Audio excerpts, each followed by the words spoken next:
Hello student, welcome back to IP class. Guys, as you all know, in last class we completed difference between the C and C++ program and some components of C++ program. बच्चों जो हमारी last class हुई थी IP की, उस last class के अंदर हमने एक C का प्रोग्राम बनाया था और एक C++ का प्रोग्राम बनाया था और हमने एक C और C++ के प्रोग्राम को कंपेयर करके देखा था कि एक्चुअल में दोनों में क्या क्या डिफरेंसेस हैं, क्या क्या बदलाव हुए हैं। जैसे वहाँ पे हेडर फाइल्स थे वो चेंज हो चुके थे, जो आपका प्रिंट एफ है वो सी आउट हो चुका था, जो आपका स्कैन एफ है वो सी इन हो चुका था। ये सब चीज़ें आपने वहाँ पे देखी थी। और देन उसके बाद जब हम आगे बढ़े तो हमने देखा कि यार कंपोनेंट्स हैं। हमने क्या देखा कि यार कंपोनेंट्स मतलब कि हैश इंक्लूड क्या होता है, प्री प्रोसेसर होता है, हेडर फाइल्स क्या होती है, मेन फंक्शन का क्या यूज है, डेटा टाइप्स क्या है, वेरिएबल्स क्या है, एक्सप्रेशंस क्या होती हैं, हर एक चीज़ हमने स्मॉलेस्ट यूनिट जो थी वो सब हमने यहाँ पे डिस्कस कर ली थी। क्लियर है। आज के मॉड्यूल में, आज की क्लास में हम हमारे कोर्स का चैप्टर नंबर 6 शुरू कर रहे हैं, जिसके अंदर सबसे पहले हमें ये देखना होगा C++ के इंट्रोडक्शन के बारे में एंड देन हम देखेंगे benefits of C++ over the C language, यानी C++ के अंदर क्या लाभ है C लैंग्वेज की तुलना में। ठीक है, तो सबसे पहले एक बार इंट्रोडक्शन देखते हैं क्या है और क्या नहीं। यहाँ पे इंट्रोडक्शन के अंदर फर्स्ट पॉइंट लिखा हुआ है कि C++ is an extension to C language. अगर हम C लैंग्वेज जो थी हमारी उसके एडवांस वर्जन यानी उसके बाद के वर्जन की बात करें तो उसे क्या कहा गया, उसे C++ कहा गया। क्या कहा गया? C++। तो यहाँ पे इसलिए लिखा है कि C++ is an extension to C language. आपकी जो C लैंग्वेज है उसका एक्सटेंशन क्या है? आपका C++ सॉरी, एक्सटेंशन का मतलब क्या होता है? Version, advance version. C का एडवांस वर्जन है आपका C++। क्लियर है। जैसे आप सभी ने 11th में पढ़ा होगा, C लैंग्वेज को डेनिस रिच्ची ने बनाया था 1972 में। क्लियर है। बट C++ को किसने बनाया? C++ डेवलप्ड बाय बेंजामिन स्ट्रॉस्ट्रप इन 1979। कहाँ? 1979 के अंदर इन्होंने बनाया था। नाम क्या था? बेंजामिन स्ट्रॉस्ट्रप। और कहाँ बनाया था? बेल लैब के अंदर बनाया था। तो ध्यान रखना, वाइवा वाला बंदा हमेशा क्वेश्चन पूछता है कि C लैंग्वेज किसने बनाई थी? डेनिस रिच्ची ने। कब बनाई थी? 1972 में। C++ किसने बनाई? बेंजामिन स्ट्रॉस्ट्रप ने। कब बनाई? 1979। और दोनों बेल लैब के अंदर बनी थी। क्लियर है। C++ एक मिडिल लेवल लैंग्वेज है। क्यों? क्योंकि कॉम्बिनेशन है हाई लेवल और लो लेवल लैंग्वेज का। यानी कुछ लो लेवल प्रोग्रामिंग लैंग्वेजेस होती हैं, कुछ हाई लेवल प्रोग्रामिंग लैंग्वेजेस होती हैं। ऑलमोस्ट मैंने कहा था सभी प्रोग्रामिंग लैंग्वेज क्या होती है? हाई लेवल होती है। तो ये क्या है? मिडिल लेवल है। इसमें कुछ फीचर्स लो लेवल के भी हैं और कुछ फीचर्स हाई लेवल लैंग्वेज के भी हैं। तो उनके कॉम्बिनेशन से ये बनी है, तो इसलिए इसे यहाँ पे क्या कहा गया है? मिडिल लेवल लैंग्वेज कहा गया। क्लियर है। C++ एक केस सेंसिटिव लैंग्वेज है C की तरह। C में केस सेंसिटिव का मतलब क्या था? अगर आपने कोई वेरिएबल स्मॉल लेटर में डिक्लेयर किया है तो आप उसे बाद में भी स्मॉल लेटर में ही काम में लेंगे। क्यों? क्योंकि यहाँ पे स्मॉल लेटर और कैपिटल लेटर में बहुत फ़र्क है।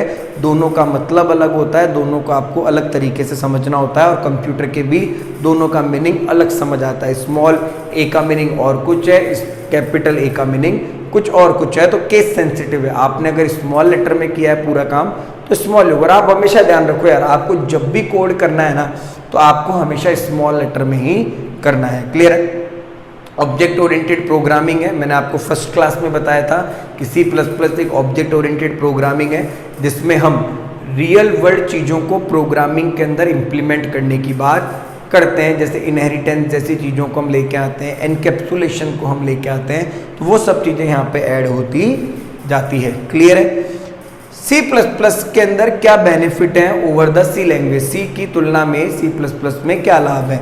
C++ ऑब्जेक्ट ओरिएंटेड है, वेयर C क्या है? आपकी प्रोसीजरल लैंग्वेज। यानी सबसे बड़ी बात तो यही है कि C++ जो है वो एक ऑब्जेक्ट ओरिएंटेड लैंग्वेज है, बट जो आपकी C लैंग्वेज है वो केवल आपकी एक प्रोसीजरल लैंग्वेज जो स्टेप बाय स्टेप एग्जीक्यूट होती है। C++ के अंदर आपको फीचर दिया गया एब्स्ट्रैक्शन का, आपको फीचर दिया गया एनकैप्सुलेशन का और आपको फीचर दिया गया इनहेरिटेंस का। अब आज हम यही समझते हैं कि एब्स्ट्रैक्शन का मतलब क्या है, एनकैप्सुलेशन का मतलब क्या है और इनहेरिटेंस का मतलब क्या है। देखो, एब्स्ट्रैक्शन का मतलब होता है डेटा हाइडिंग, डेटा को हाइड करना। जब भी कोई सॉफ्टवेयर आप लोग डाउनलोड करते हो, अपने फ़ोन के अंदर कोई ऐप इंस्टॉल करते हो, तो आप ऐप इंस्टॉल करते हो तो उस ऐप का कोड भी आपको दिया जाता है क्या जिसमें वो लिखा गया है?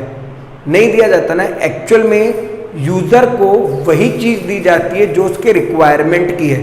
बाकी जितने भी कंटेंट है हमारे एप्लीकेशन के, हमारे गेम के, हमारे सॉफ्टवेयर के, सबको क्या कर दिया जाता है, हाइड कर दिया जाता है। तो एब्स्ट्रैक्शन का मतलब है डेटा हाइडिंग। आप C++ के प्रोग्राम के कोड को जब आप उसके थ्रू सॉफ्टवेयर बना रहे हो तो आप उसे हाइड करके और जो उसके काम की यूजर की चीजें यानी जो आउटपुट पे दिखता है वो आप उसको दे देते हो। जैसे आप में जो कुछ बच्चे पबजी खेलते होंगे, पहले खेला करते थे, अब तो पबजी हमारे बीच नहीं है, फिर भी कुछ ने तो डाउनलोड कर रखा होगा, लोगों के पास तरीके हैं पबजी डाउनलोड करने के। तो जब भी आप पबजी खेलते थे तो जो कार थी या जो गन थी आपको वो दिखती थी, कभी उसका कोड मिला आपको? उसके पीछे किसी ना किसी ने कोड कर रखा है और वो पूरा काम कोडिंग से ही हो रहा है। तो क्या हुआ, जो कोड था उसे क्या कर दिया गया, हाइड कर दिया गया, उसे एब्स्ट्रैक्शन कर दिया गया। क्लियर है? देन आपका एनकैप्सुलेशन है। एनकैप्सुलेशन का मतलब होता है डेटा बाइंडिंग। आप सभी ने अक्सर जब आप बीमार हो जाते हो तो आप मेडिसिन लेते हो, मेडिसिन के अंदर आपको कैप्सूल दिए जाते हैं। उन कैप्सूल्स को हम यूँ खोलते हैं तो उनमें से बारीक बारीक दाने होते हैं, मतलब बारीक बारीक डॉट टाइप की कुछ मेडिसिन होती हैं, वो उसके अंदर होती है और वो कैप्सूल के अंदर होती हैं। जब आप उन्हें निकालोगे तो वो बिखर जाती हैं, गिर जाती हैं।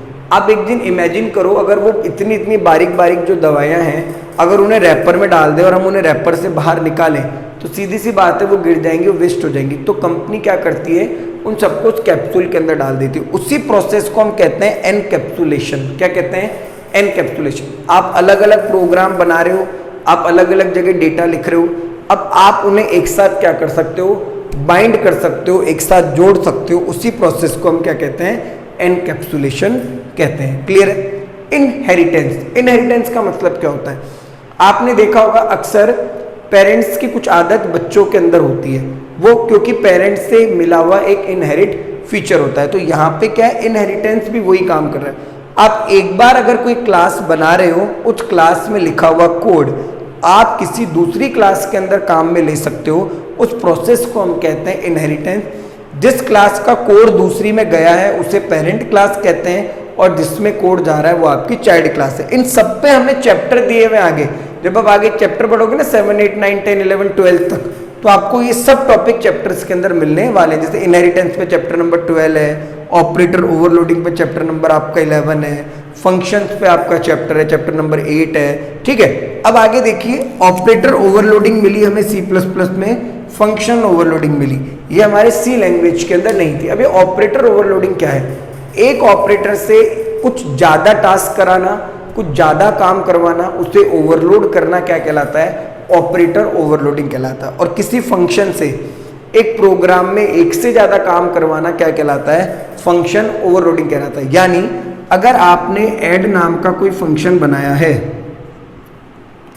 आप उसे उसी प्रोग्राम में दोबारा काम में ले रहे हो, फिर काम में ले रहे हो और फिर काम में ले रहे हो, तो ये क्या है? Function overloading. यानी सेम नेम के फंक्शन को जब आप एक ही प्रोग्राम में बार बार काम में ले रहे हो तो वो फंक्शन ओवरलोडिंग होती है। क्लियर है?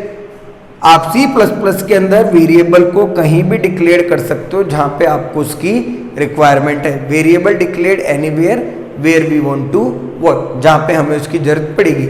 C में क्या था, आपको मेन फंक्शन के बाद ही वेरिएबल डिक्लेयर करना था, बट C++ के अंदर ऐसा नहीं है। जैसे आपको किसी वेरिएबल की रिक्वायरमेंट पड़ रही है तो आप उसे वहां पे डिक्लेयर कर सकते हैं। C++ के अंदर वेरिएबल कहीं भी डिक्लेयर हो सकता है। क्लियर है? तो आज की क्लास में, आज के मॉड्यूल में हमने C++ का केवल इंट्रोडक्शन डिस्कस किया है, जिसमें हमने देखा C++ एक्सटेंशन है C का, किसने बनाई, कब बनाई और कहाँ बनाई। एक मिडिल लेवल लैंग्वेज है, कहीं ना कहीं एक ऑब्जेक्ट ओरिएंटेड प्रोग्रामिंग है, केस सेंसिटिव है, एक ऑब्जेक्ट ओरिएंटेड है, C प्रोसीजरल थी, इसमें एब्स्ट्रैक्शन, एनकैप्सुलेशन, इनहेरिटेंस जैसी चीज़ें आ गई। यहाँ पे हम ऑपरेटर्स को ओवरलोड कर सकते हैं, फंक्शंस को ओवरलोड कर सकते हैं, वेरिएबल को हम कहीं भी डिक्लेयर्ड कर सकते हैं। क्लियर है?